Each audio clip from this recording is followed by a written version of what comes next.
요한복음 3장 16절 말씀을 먼저 같이 읽겠습니다. 요한복음 3장 16절 시작. 하나님이 세상을 이처럼 사랑하사 독생자를 주셨으니 이는 그를 믿는 자마다 멸망하지 않고 영생을 얻게 하려 하심이라. 아멘. 에베소서 1장 3절부터 7절 말씀입니다. 에베소서 신약성경 에베소서 1장 3절로 7절까지 말씀을 우리 한 목소리로 같이 읽겠습니다.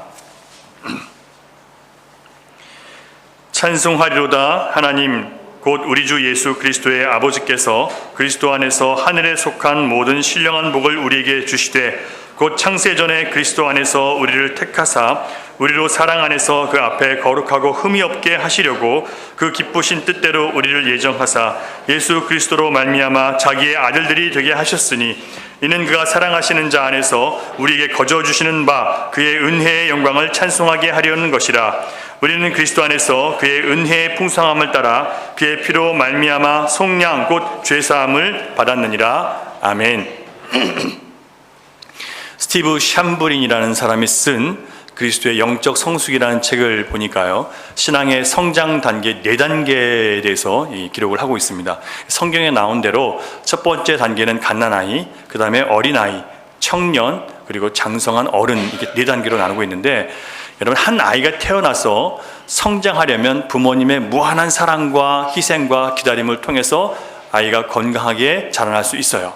또한 주변 사람들이 아이가 자라나는 과정 속에서 강력한 지지와 인정과 관심을 품어주면 이 아이는 몸뿐 아니라 정서적으로도 건강하게 자라날 수 있게 됩니다. 영적인 면에서도 마찬가지여서요, 하나님의 사랑 안에서 우리가 거하면서 하나님 사랑을 통해서 자라나면 영적으로 바르게 자라날 수 있어요. 그러니까 하나님 사랑을 떠나면 영적으로 바르게 자라지 못해요. 무슨 말씀이냐면, 하나님의 사랑이 없어서 영적으로 자라나지 못하는 게 아니라 우리가 하나님의 사랑을 깨닫지 못해서 우리가 영적으로 자라나지 못하는 거예요. 영적 갓난아이의 특징 4가지를 뽑는다면, 첫째, 여러 가지 실수를 잘 저지릅니다. 여러분, 아기들 실수 잘하죠. 아직 분별력이 없기 때문에 뜨거운 것에 손을 대기도 하고요, 아무거나 막 입에 집어넣기도 하고, 되지도 않는 거 달라고 울고 보채고 떼쓸 때가 많이 있어요. 잘못이 뭔지도 모르고 실수가 많은 데다가 위험한 게 뭔지 모르기 때문에 정말 신경을 많이 써줘야 돼요. 손이 많이 가요. 제가 어제 공원을 갔다가 한 가족이 나와서 있는데, 어린 아이, 이제 뭐 아장아장 걷는 애예요. 그 아이와 아빠와 엄마는 안 왔어요. 아빠와 그다음에 할머니, 할아버지가 같이 나왔는데, 제가 본 그 할아버지는요, 제가 볼 때는 그 아기가 걷는 것과 비슷한 수준의 걸음을 걸어요. 그러니까 몸이 건강하지 못해서 정말 이렇게 쭈그러지셔서 이렇게 막 짧은 걸음을 걸으시는 거예요. 그런데 참 재밌는 게, 그 아이가 새 보면서 이리 쫓아가면 그 걸음을 이렇게 쫓아가시고, 또 새 보면서 저쪽으로 쫓아가면 또 이렇게 하면서 쫓아가세요. 제가 볼 때는 그 할아버지가 더 걱정되는데, 그 모든 가족은 그 아이를 쫓아가는 거예요. 영적 아기는 그래요. 모든 사람들이 관심을 두고 쫓아가고 돌봐줘야 자라나는 거예요. 여러분, 영적 갓난아이의 특징은 관심과 보살핌이 많이 필요합니다. 따뜻한 관심과 보살핌이 필요하고, 때로는 달래주기도 하고 손에 원하는 것을 쥐어주기도 해야 됩니다. 그래서 하나님은 영적 갓난아이를 위해서 성숙한 자들에게 이런 명령을 하셨어요. 로마서 15장 1절을 같이 보겠습니다.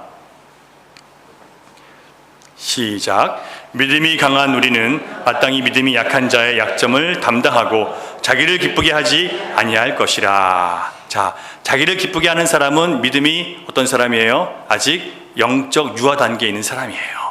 교회 다니면서 나의 만족을 자꾸 바라는 사람은 나 아직 영적 아기예요 라는 걸 보여주는데, 처음 교회 나오신 분이 그렇게 한 거는 100번 이해가 되고 그렇게 하는 게 정상이에요.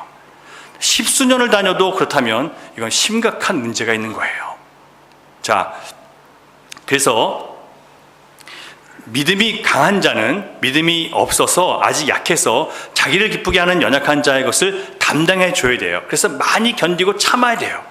믿음이 강하다는 것은요, 결국 교회에서 많이 참고 견디는 사람이 믿음이 강한 사람이에요. 영적 갓난아이의 두 번째 특징은 살아계신 하나님의 임재를 그 무엇보다 갈망하는 겁니다. 자, 여러분, 이게 좋은 얘기죠. 이게 무슨 얘기냐면, 아기를 키워보신 분들은 다 아시겠지만 아기들은 어머니에게 의존적이에요. 어머니에게 모유를 얻어 먹어야 되고 때로는 이유식을 얻어 먹어야 되기 때문에 엄마 없이는 불안해하고 엄마 없이는 힘들어해요. 그래서 엄마와 딱 붙어서 엄마 안에서 안정감을 느끼고 엄마 품에 있을 때 가장 만족해해요. 엄마의 모유를 먹었을 때 가장 행복해 보여요. 마찬가지로 영적 갓난아이, 이제 거듭나서 하나님을 이제 알아가는 사람은 누구의 임재를 구해요? 하나님과 만나기를 간절히 구하는 마음이 있어요. 나 주님 알고 싶어요. 주님 더 배우고 싶어요. 그래서 교회에 나가는 것이 기쁨이 되고 또 주님을 알아가는 것이 기쁨이 돼요. 자꾸 알고 싶어요. 그게 정상이에요. 그냥 교회에 나와서 하나님 거듭나지 않은 상태 그냥 교회 하면 구경 나오는 거하고 달라요. 진짜 예수님을 믿기로 하나님께서 마음 주시면 어떤 마음이냐면 하나님 알고 싶은 거예요. 자꾸 배우고 싶은 거예요. 이게 정상이에요. 그래서 베드로전서 2장 2절을 보면 갓난 아이와 같이 순수하고 신령한 젖을 사모하라 라고 했어요. 우리가 순수한 젖인 예수 그리스도의 말씀, 하나님의 그 은혜의 말씀을 먹고 자라면 구원에 이르게 될 수 있다고 그렇게 얘기를 합니다. 그래서 여러분, 우리가 영적 갓난아기 때 그 갓난아기는 반드시 뭘 해요? 자꾸 하나님 말씀을 듣고 배우고자 하는 마음이 있고 교회는 그것을 공급해 줘야 되는 거예요.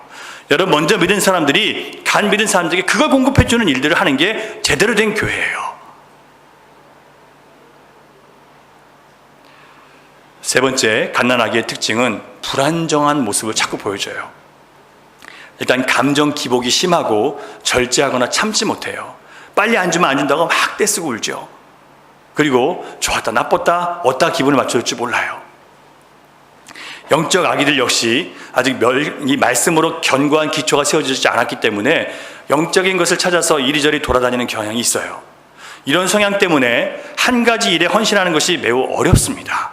신앙의 중심이 내 감정이고 내 만족이고 내 기분이 좋은 것 따라 가기 때문에 아직 그곳에서 내 마음을 두지 못하고 왔다 갔다 들쑥날쑥하기 쉬워요.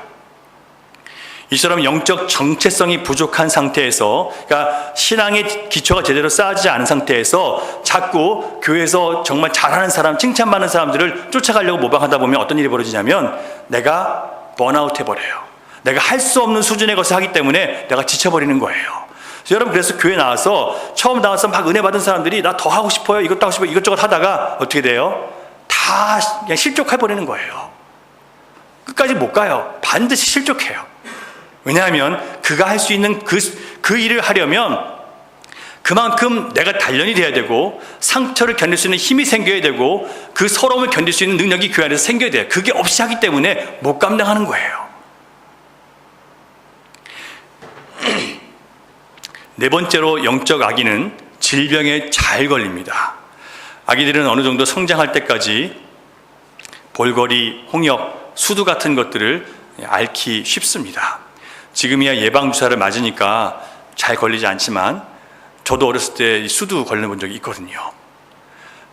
요즘에도 또 가끔 수두 걸린 애들이 있더라고요. 그 밖에 다른 바이러스가 참 많고 민감해서 어린아이 때는 쉽게 감염되기도 합니다. 영적인 세계에도 이런 질병들이 있는데 영적인 세계에서 반드시 아기들이 극복해야 될 질병들이 있어요. 두 가지가 있는데 하나는 경쟁의 영이에요. 자꾸 경쟁하려고 하는 거예요. 다른 신자와 자꾸 나를 비교하면서 경쟁하려고 해요. 그보다 더 인정받고 싶고 그보다 더 내가 많이 하고 싶고 이건 주님이 주신 마음이 아니에요. 이건 세상의 영에 속해 있는 거예요. 두 번째로 율법주의예요. 내 행위와 내가 한 것으로 인정받고 단상에 칭찬받고 내 것을 주장하고 싶은 마음, 율법주의예요. 여러분, 세상은 경쟁을 통해서 사람이 성공하고 사람이 세워지죠. 그렇기 때문에 경쟁하는 세상에 태어났기 때문에 우리는 다른 사람을 내가 이겨야만 내가 사랑받는다고 생각하고 내가 인정받는다고 하는 생각에 우리 깊이 찌들어 있어요. 그러다가 교회에 왔는데 갑자기 경쟁이라는 것이 존재하지 않은 교회의 구성원이 된 거예요. 그리스도 안에서 새로운 삶의 방식은요, 경쟁에서 이기는 것이 아니라 그런 욕망 자체를 부인함으로 하나됨을 이루는 것이 바로 교회예요. 나를 부인해서 이 사람을 세워주고 내 욕망을 내려놔서 저 사람에게 은혜를 끼치는 것이 교회 공동체. 그러니까 경쟁이 어디 있어요? 있을 수가 없는 거예요. 그게 정상적인 교회예요. 그걸 배워야 되는 거예요. 그래서 먼저 믿는 사람들은 반드시 이런 것들을 다음 세대에게 보여줄 수 있어야 돼요.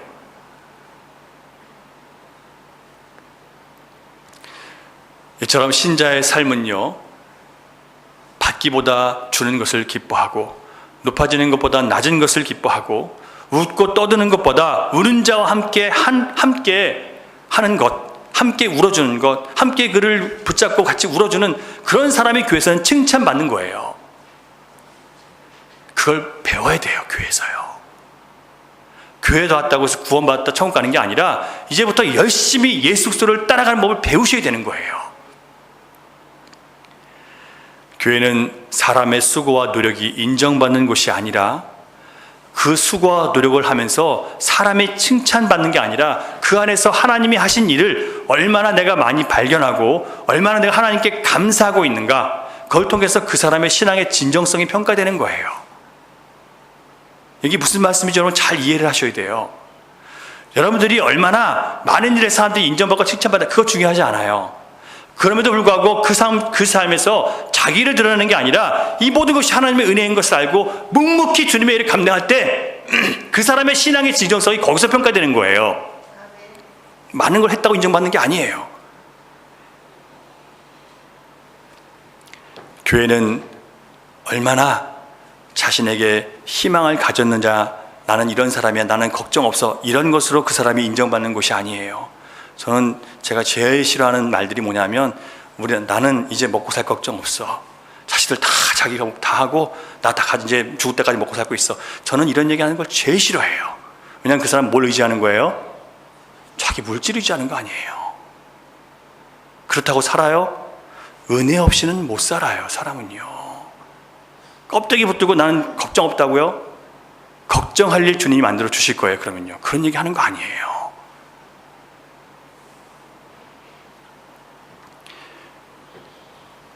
교회는 내가 살만하다, 거기에서 희망을 가진 것으로 인정받는 것이 아니라 얼마나 자기 자신에게 절망했는지 그것 가지고 그 사람의 신앙의 진정성이 평가되는 거예요. 여러분 자기 자신에게 절망하셨습니까?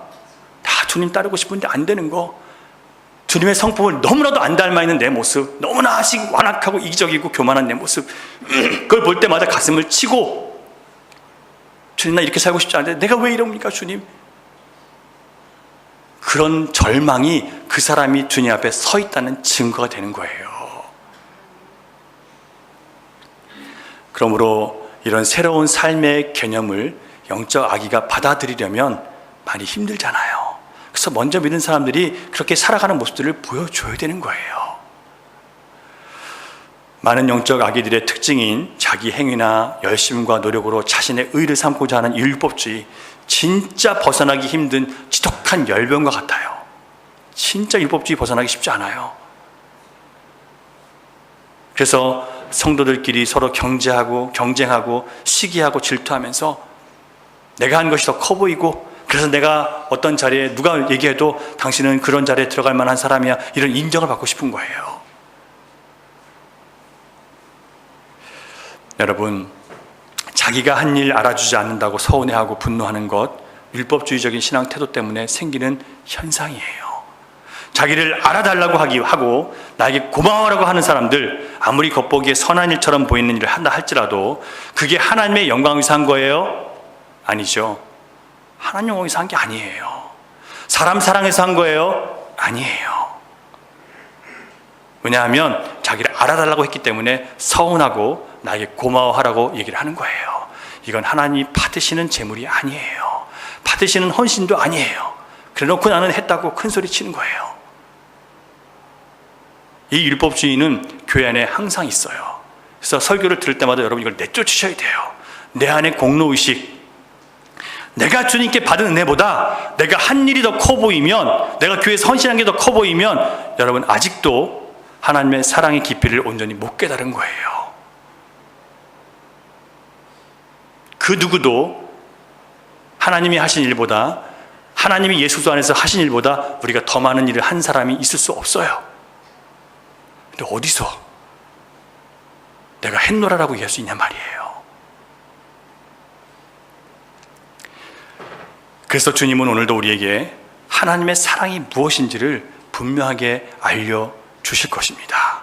우리가 그 사랑을 배워야 하는 이유는요, 우리가 알고 또 받기를 바라는 사랑과 우리가 사랑에 대해서 알고 있는 개념, 그것과 하나님 말씀하시는 사랑의 개념이 전혀 다른 개념이기 때문에 반드시 성경을 통해서 배워야 돼요.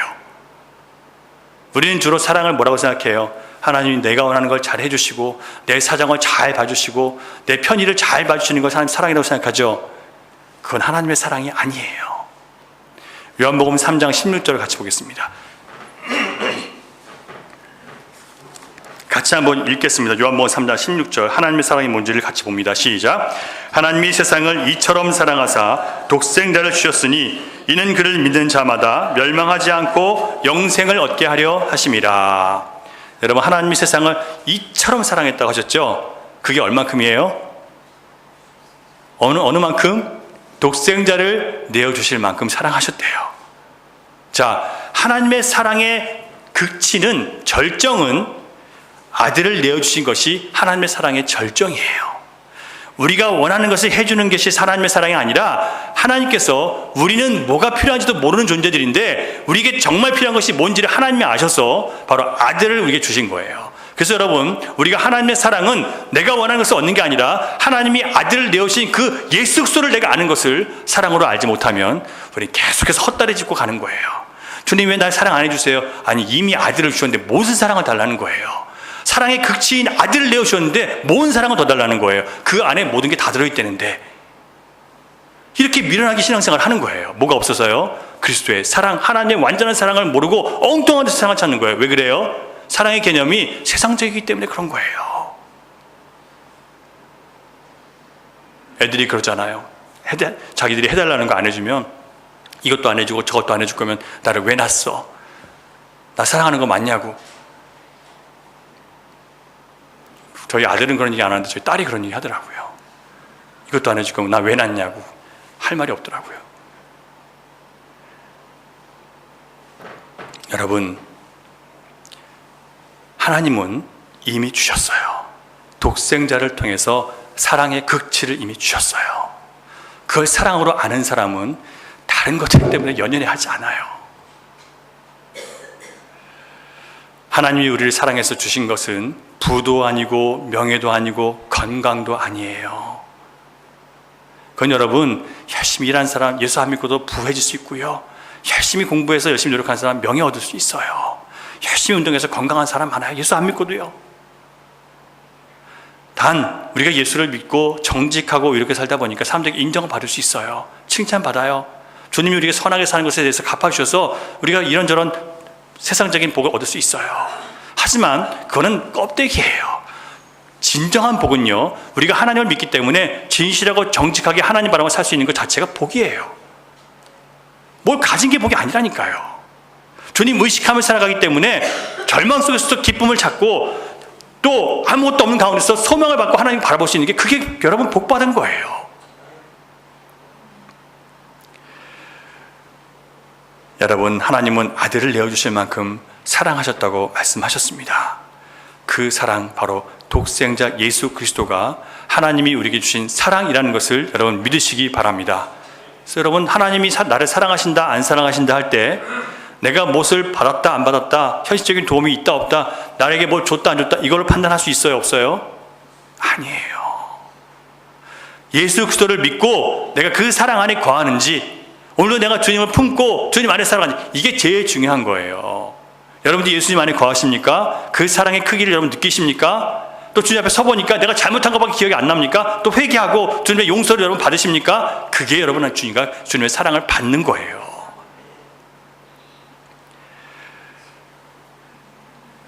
그렇다면 우리가 기대할 수 있는 사랑은, 하나님의 사랑은 내가 원하고 바라는 것과 관계 있는 게 아니라 주님이 나를 사랑하셔서 예수 그리스도와 내가 어떤 관계를 맺고 오늘을 살아가고 있는지, 그것과 주님의 사랑은 관계가 있다는 것을 우리가 알아야 됩니다. 우리가 예수 그리스도와 얼마나 연합되어 있는지, 얼마나 내가 주님께 순종하고 얼마나 주님을 사랑하고 있는지, 얼마나 주님 앞에 나를 복종시키고 있느냐, 이것과 하나님의 사랑과 나는 관계가 있는 거예요. 주님과 깊이 관계를 맺고 있는 것이 바로 하나님의 사랑 그 자체예요. 하나님 말씀하신 그 말씀 때문에 오늘도 회개하고, 하나님 말씀하신 그 말씀 때문에 오늘도 위로받고 힘을 얻으면 그게 바로 하나님의 사랑을 받고 있는 증거라는 거예요. 그래서 멸망이 아닌 영생의 길로 우리가 지금 걸어가고 있어야 한다는 뜻입니다.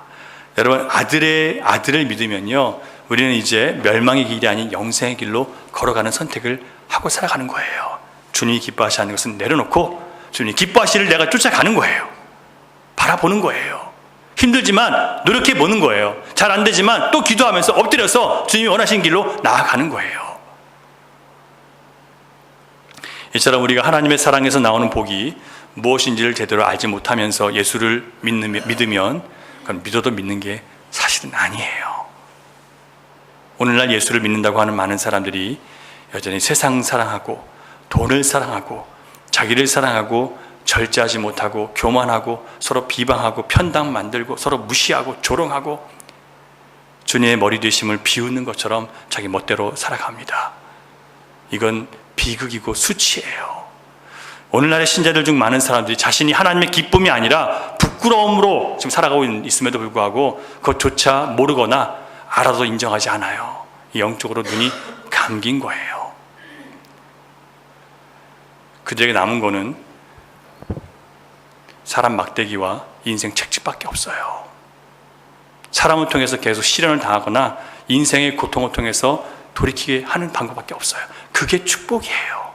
왜냐하면 세상에서 잘 되고 안 되는 것보다 하나님과 관계 맺고 영원한 나라에 들어가게 하는 게 그게 더 큰 것이기 때문에 주님은 우리가 매를 맞고 채찍을 맞더라도 여러분 주님 나라 가게 하기 위해서 우리를 깨우신다고요.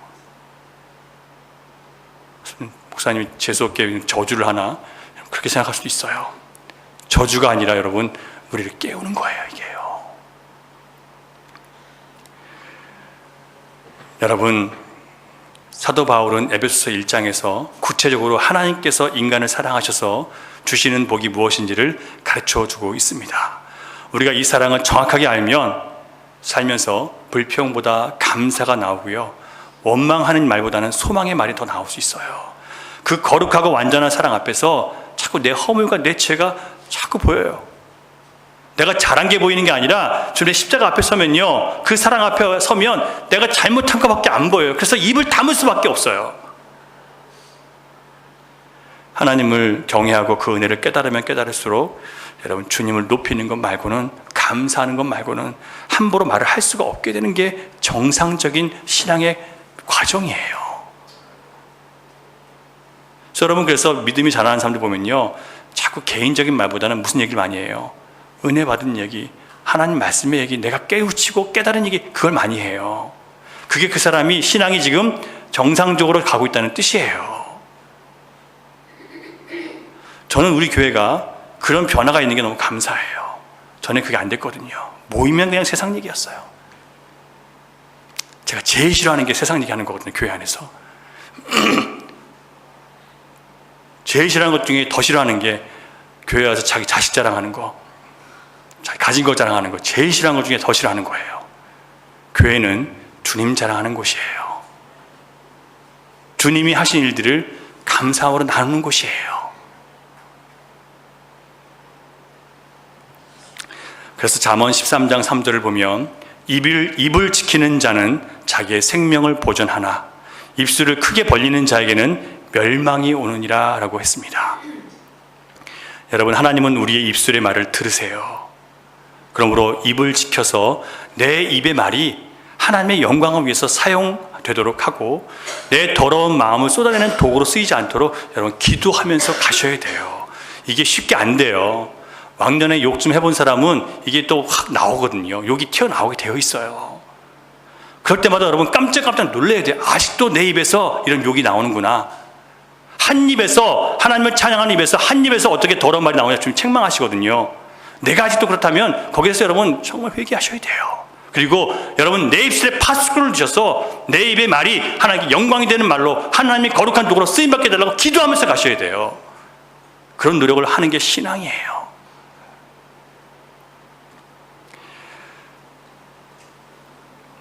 여러분, 사도 바울은 하나님을 찬송하면서 에베소서를 시작했어요.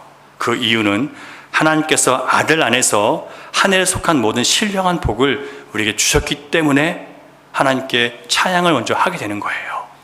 하나님이 주신 신령한 복은 여러분 영적인 복이라는 뜻이에요. 눈에 보여요, 안 보여요? 신령한 복은 눈에 안 보여요. 눈에 보이고 손에 잡히는 복이 아니라 보이지도 않고 만질 수도 없는 그런 복이라는 뜻이에요. 그래서 빼앗기지도 않고 사라지지도 않아요. 세상의 모든 복이라고 불리는 것들 여러분 사라지고 죽고 강도당할 수 있어요. 저희 아들 휴대폰 처음에 좋은 거 갖고 왔다가 한국에서 왔다가 그거 뺏기고 거지 같은 거 하나 줬는데 안 뺏기더라고요. 나중에 또 좋은 거 하나 샀는데 또 뺏기더라고요. 어떻게 이렇게 잘 알고 강도들이 그 전화가 잘 뺏는지.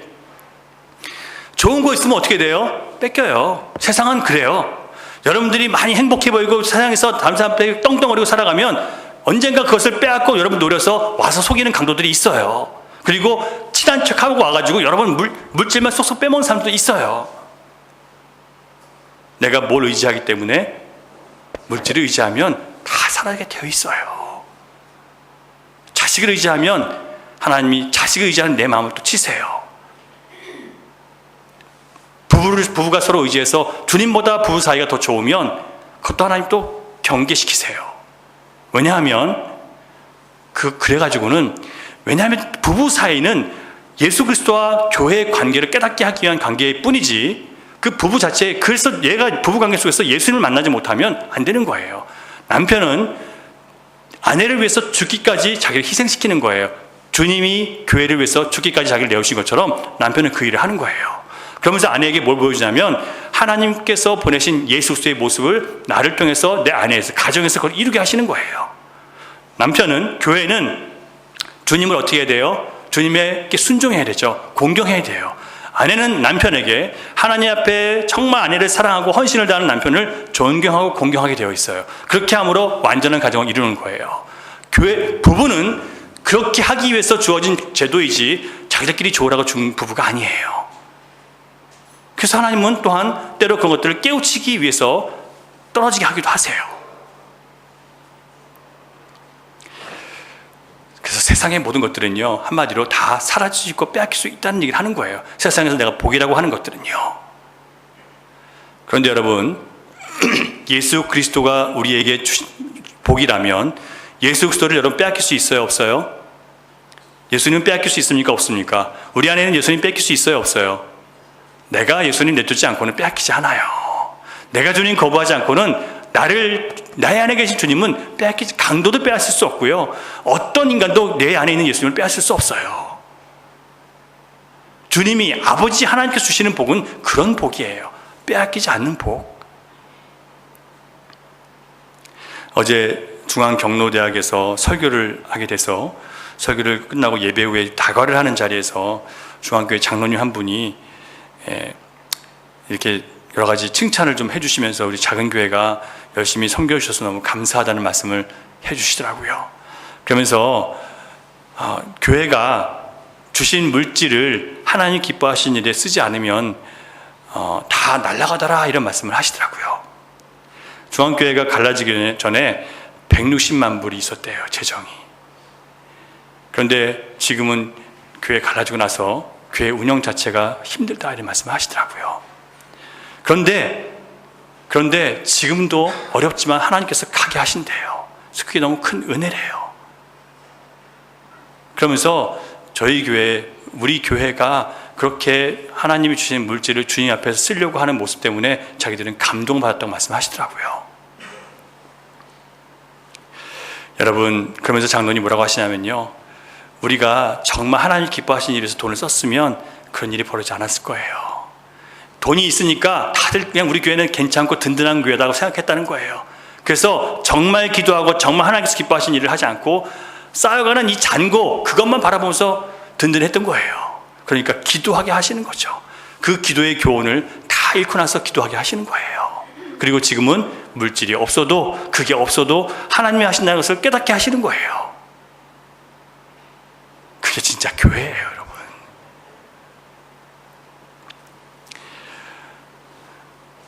하나님이 주시고자 하시는 복은 하늘에 속한 신령한 복이지 절대로 땅에 속한 복이 아니라는 것을 여러분 다시 한번 기억하시기 바랍니다. 그 하늘에 속한 신령한 복이 무엇이냐면 바로 하나님이 우리를 사랑해서 주신 예수 그리스도 그분이세요. 여러분, 예수 그리스도가 우리에게 빼앗기지 않은 영원한 복이며 우리를 영생으로 인도하시는 산 소망으로 여러분 고백하는 이 시간 될 수 있기를 간절히 원합니다. 영원하신 예수 그리스도를 소유한 사람은요, 세상 것 때문에 더 이상 목마르지 않아요. 이게 없고 저거 없다고 해서 연연해 하지 않아요. 그것 때문에 남과 다투지 않아요. 우리가 가진 것 때문에, 물질 때문에 다투고 있다면 부끄러운 거예요. 예수 믿는 사람으로서요. 내가 지금 물질을 의지하고 있다는 거예요. 다 줘도, 다 빼앗겨도 나는 주님 있으면 돼. 이 고백을 주님 받으시려고 그 시련을 허락하셨는데 그냥 내가 붙들고 싸우고 있어요. 얼마나 미련해요. 그거 없어도 난 주님 있으면 돼. 이런 고백을 하기를 원하시는데 그냥 그거 붙들고 싸우는 거예요, 사람들하고요. 여러분, 우리가 하나님이 주신 신령한 복이신 예수 그리스도를 믿고 산다면 우리 삶이 전과 같을 수 있을까요? 그럴 수 없습니다. 신령한 복은 우리에게 하나님의 은혜로 사는, 우리가 하나님의 은혜로 사는 자녀라는 신분을 주셨기 때문에 이제 하나님의 자녀에 걸맞는 삶을 살 수밖에 없도록 이끌어 줍니다. 하나님의 사랑이신 예수 그리스도, 하나님의 사랑이신 예수 그리스도를 신령한 복으로 소유한 사람들, 어떤 변화가 나타날까요? 두 가지 말씀을 드릴게요. 첫째, 신령한 복이신 예수 그리스도를 소유한 사람들은요, 그 사랑 안에서, 하나님의 사랑 안에서 거룩하고 흠없는 사람으로 변화되어 가게 되어 있어요. 4절을 보면 1장 4절 곧 창세전에 그리스도 안에서 우리를 택하사 우리로 사랑 안에서 그 앞에 거룩하고 흠이 없게 하시려고 라고 말씀이 나왔어요. 자, 여러분, 하나님께서 창세전에 그리스도 안에서 우리를 택하셨대요. 택하신 것은요, 왜 택하셨냐면 우리로 예수 그리스도의 그 사랑 안에서, 하나님의 사랑 안에서 우리를 거룩하고 흠없는 사람으로 만드시기 위해서 우리를 택하셨대요. 자, 거룩하고 흠이 없는 사람으로 우리가 되는 방법이 뭐예요? 자, 거룩하지 못하고 흠 많은 우리가, 세속적이고 흠 많은 우리가 거룩하고 흠 없는 사람이 되기 위해서 우리가 뭘 해야 됩니까? 열심히 노력하고 열심히 경건을 해야 되는 거예요. 그것도 해야 돼요. 하지만 그것만으로 우리가 되는 게 아니에요. 왜냐하면 우리 인간에게는요, 하나님이 인정하실 만한 수준의 의가 없어요. 하나님이 이 정도면 됐다라고 만족하실 만한 의가 우리 인간에게는 없어요. 그렇기 때문에 우리가 하나님 원수였기 때문에 사도 바울은 우리는 열심히 경건의 훈련을 하지만 그것 때문에 우리가 하나님 앞에 거룩하고 흠없는 사람이 되는 게 아니라고 말을 해요. 그래서 뭐라고 얘기하냐면 사도 바울이 하나님이 그리스도 안에서 우리를 택하사 우리로 사랑 안에서 거룩하고 흠없게 하시겠다고 했어요. 무슨 얘기냐면 하나님께서 우리를 택하셔서 거룩하고 흠없는 사람으로 만드시겠다는 하나님의 의지 때문에 우리가 거룩하고 흠없는 사람이 된다는 거예요. 우리가 그렇게 되고 싶어서 되는 게 아니라 하나님이 그렇게 작정하셨대요. 우리를 택하셔서 여러분 거룩하고 흠없는 내 자녀로 만드시겠다고 하나님이 결정하셨고 그런 의지를 발휘하셨어요. 그리고 나서 어떻게 그 일을 하시냐면 하나님의 사랑 안에서 하시겠다는 거예요. 왜냐하면 우리가 쉽게 안 변하거든요. 그래서 하나님이 자비와 긍휼과 오래 참음과 견딤으로 기다려주고 또 기회를 주고 또 회개시키시고 또 기다려주고 또 회개시켜서 마침내 주님 보시기에 거룩한 사람, 더 이상 세상 냄새가 나지 않고 주님을 닮아가는 사람으로, 그리고 주님 보시기에 흠없는 사람으로 만들어내시겠다는 거예요. 하나님의 의지 때문에 또한 그분의 사랑 안에서 우리가 점점 거룩하고 흠없는 사람으로 변화되어 간다는 거예요. 내 의지와 내 결단과 내 노력으로 된다고요? 불가능해요. 하지만 노력하셔야 돼요. 노력하시되 내 힘으로 된 것이 아니라 누구로? 하나님의 의지와 하나님의 사랑 안에서 됐다고 그렇게 여러분 고백하셔야 돼요. 그래서 여러분 자기 자신을 자랑할 게 없는 거예요. 신자는요. 내가 아무리 선하게 됐고 아무리 내가 달라졌다 해도 누가 하신 거예요? 주님이 오래 참으셨기 때문에 된 거기 때문에 내가 자랑할 게 없는 거예요. 사도 베드로는 이것을 깊이 깨달았어요. 실수를 많이 했잖아요. 베드로는 열정을 가진 사람이었고 주를 위해서 죽음도 불사하지 않는 용기를 가진 사람이었어요. 그런데 그의 열정도 용기도 자신을 의롭게 하고 구원하는 일에는 아무 도움이 되지 못했어요. 오히려 나는 절대 주님을 떠나지 않겠습니다. 섣부른 맹세했다가 그냥 창피당하고요. 칼부림으로 대제사장의 종들을 치겠다고 귀를 쳤다가 부끄러움을 당하는 거예요. 그는 아직 자신의 되지 못함과 하나님보다 자기가 가진 칼의 힘을 의지하는 그런 어리석음을 드러낸 거예요. 하지만 주님은 십자가에 죽기까지 그 베드로의 어리석음과 무지를 참아내주셨어요. 그래서 베드로는 아시아에 있는 교회에 편지를 써서 이런 가르침을 줄 수 있었습니다. 베드로후서 3장 14절 15절 보면 이런 말씀이 있어요. 그러므로 사랑하는 자들아 너희가 이것을 바라보나니 주 앞에서 뭐가 없어요? 점도 없고 흠도 없이 평강 가운데 나타나기를 힘쓰라. 그러나 15절 또 우리 주의 오래 참으심이 구원이 될 줄로 여기라. 자, 여러분, 점과 흠이 없도록 힘써야 돼요? 안 써야 돼요? 우리가 힘써야 되죠. 하지만 힘썼다고 되는 거예요? 아니죠. 뭐가 된 거예요? 주님이 오래 참아주셨기 때문에 내가 구원받은 거구나, 이걸 알라는 거예요.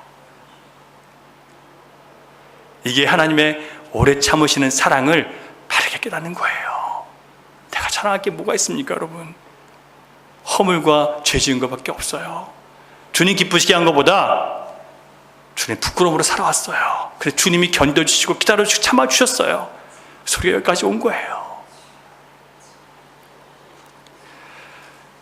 그래서 여러분, 이 사랑을 알고 나면 우리 자신의 노력과 헌신으로 거룩과 의를 얻으려고 하지 않고요, 하나님의 오래 참으시고 자비와 긍휼과 베푸시는 사랑 의지에서 겸손한 마음으로 자신을 자꾸 돌아보게 됩니다. 그리고 드러난 내 죄로 인해서 회개의 눈물을 뿌리는 사람이 되는 거예요. 둘째로, 하나님의 사랑이신 예수 그리스도를 신령한 복으로 소유하신 분들에게는요, 어떤 변화가 나타나냐면 이제부터는 하나님께서 거둬주신 예수 그리스도의 은혜를 알기 때문에 그 은혜를 찬송하는 사람들로 바꿔주세요. 전에는 불평과 원망이 많았는데 이제 생각해보니까 하나님의 은혜가 더 커요. 그래서 내 과정 가운데 힘들었지만 어려웠지만 이걸 통해서 저는 결국 우리는 주님을 인정하고 고백하게 만드신 거예요. 주님의 크심을 깨닫게 만드신 거예요. 그래서 찬양하도록 만드시는 거예요. 6절을 같이 보겠습니다. 시작. 이는 그가 사랑하시는 자 안에서 우리에게 거저주시는 바 그의 은혜의 영광을 찬송하게 하려는 것이라. 하나님이 사랑하신 자에게 뭘 주셨냐면요, 거저주신 바 은혜. 누구예요? 우리에게 뭘 거저주셨어요? 예수 그리스도. 구원받을 자격이 없는 사람들, 의가 없는 우리에게 구원과 의를 주신 하나님의 거저주신 그 은혜, 바로 예수 그리스도. 그보다 더 큰 은혜가 없어요. 주님이 준비하신 의, 곧 예수 그리스도를 믿고 주님의 길을 따라 나를 내려놓음으로 영원한 하늘나라로 끝나는 것이 바로 기독교예요. 여러분, 오늘 나를 내려놓고 주님을 따라가면서 영원한 하늘나라 가는 것, 그 진리 안에 여러분 계시기를 바랍니다. 그러므로 오늘도 하나님의 은혜의 선물이신 예수 그리스도의 말씀으로 이 시간 요동치고 방황하고 번민하는 마음들, 때로는 분노하고 요동치는 그런 자신을 잠재우시기 바랍니다.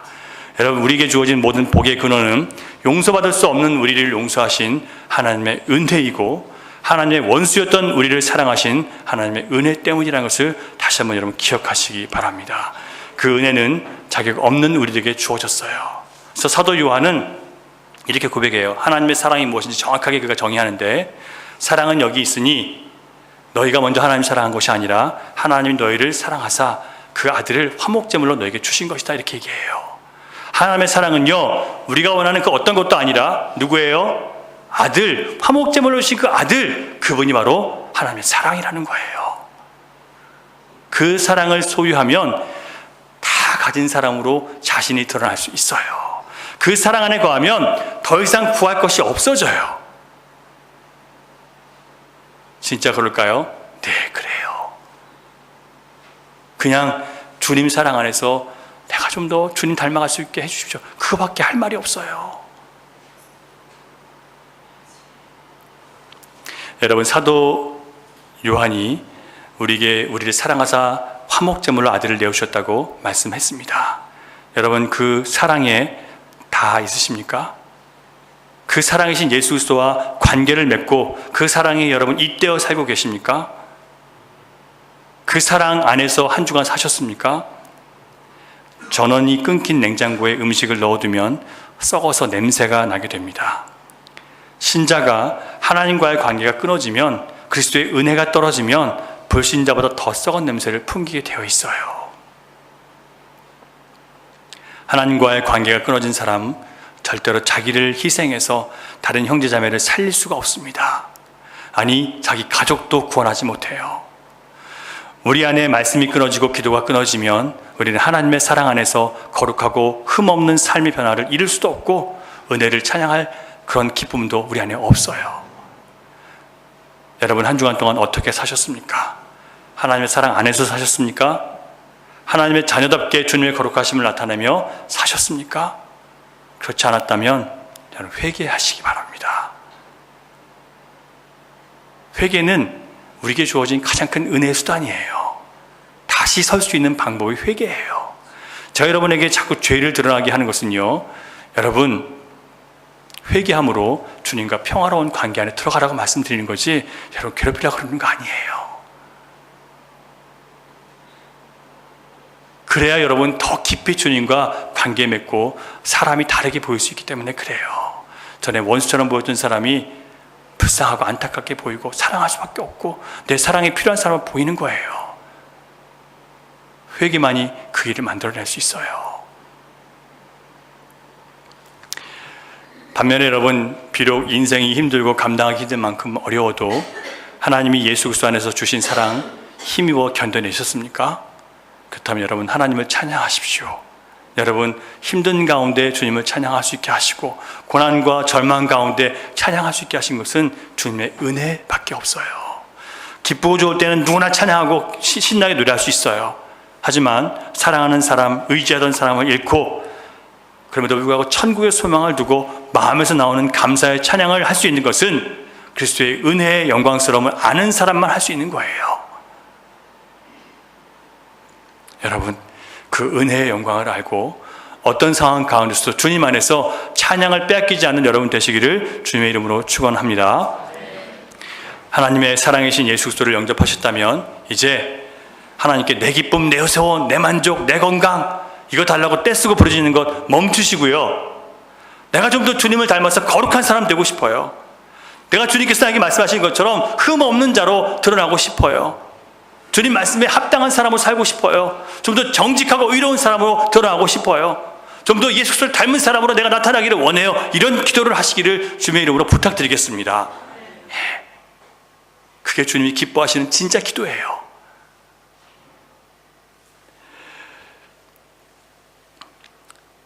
이 하나님의 뜻이 우리가 사는 목적이 될 때 우리는 세상이 감당 못하는 진짜 믿음의 사람으로 어떤 시험도 넉넉히 이기는 장성한 그리스도인으로 변화될 수 있을 것이라고 저는 확신합니다. 우리 모두 하나님의 오래 참으시는 사랑 안에서 이제 좀 썩어질 욕심과 더러운 생각과 내 무절제함과 탐욕과 이기심과 내 성품과 이 옛 자아에 속한 모든 더러움과 이것으로부터 구원을 받고 이제 그리스도의 장성한 분량까지 거룩하고 흠없는 신자로 자라날 수 있기를 바라면서 여러분 함께 기도하고 함께 세워주고 함께 기다려주고 함께 인내하고 함께 참으면서 주님이 기뻐하시는 예수 그리스도가 머리가 된 그런 공동체가 될 수 있기를 간절히 바랍니다. 기도하겠습니다. 주님, 오늘도 하나님께서 우리를 사랑하셔서 책망의 말씀을 통해서 징계의 말씀을 통해서 우리의 거친 마음을 다듬어 주시고 교만한 생각을 꺾어 주시고 다시 한번 아버지 하나님 앞에 겸손히 고개 숙이게 하시니 감사드립니다. 하나님, 주님의 사랑, 바로 예수 그리스도 안에 있는 그 사랑만이 우리에게 주어진 가장 극치의 사랑이고 절정의 사랑인 것을 알고 그 사랑 안에서 모든 것을 넉넉히 이겨낼 수 있는 믿음의 사람들로 설 수 있도록 도와주시옵소서. 세상 것 있고 없음으로 기뻤다 슬펐다 하는 그런 좌절했다 또 교만했다 하는 그런 초보의 신앙에서 벗어나서 정말 하나님 한 분 믿고 예수 그리스도 안에 있는 그 소망 때문에 다 잃어도 감사할 수 있고 다 없어져도 기뻐할 수 있는 그런 진정한 신자들이 될 수 있도록 우리를 새롭게 해 주시옵소서. 그러기 위해 여러분 이 아침 하나님께서 주신 말씀으로 다시 한번 우리를 새겨봅니다.